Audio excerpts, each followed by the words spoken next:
तर लोणावळा इथल्या north point आणि 360 रिसॉर्ट परिसरामध्ये आज अचानक भीषण भूस्खलन झाल्याची धक्कादायक घटना घडली। या दुर्घटनेमध्ये 2 व्यक्ती या ढिगाऱ्याखाली अडकल्याची प्राथमिक माहिती सध्या समोर येते। या घटनेची माहिती मिळताच प्रशासनानं मदत पथक हे तातडीनं घटनास्थळी दाखल झालेले आहे। बचाव कार्य इथे युद्धपातळीवर सुरू करण्यात आलंय।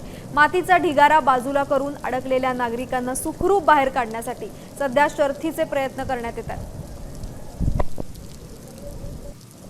तो लोणावळ्यामधली ही दृश्य आहेत। लोणावळ्यामध्ये अचानक आज भूस्खलन झालं आणि त्याच्यामध्ये 2 जण अडकलेले आहेत।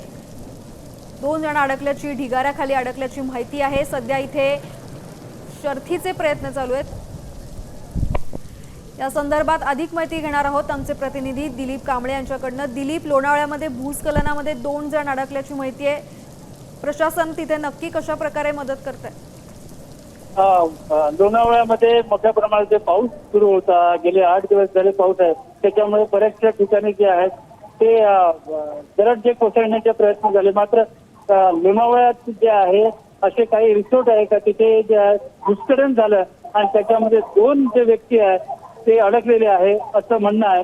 तिथे एनडीआरएफची टीम असेल किंवा आणखी पोलीस असेल, प्रशासन असेल, मोठ्या प्रमाणात तिथं पोहोचलेलं आहे आणि युद्ध पातळीवर ते जे मलमार्ग आहे ते काढण्याची सुरुवात झालेली आहे। नक्कीच दिलीप, धन्यवाद तुम्ही दिलेल्या सविस्तर माहितीसाठी। तर लोणावळ्यामधनं ही बातमी आहे, भूस्खलनामध्ये 2 जण अडकले।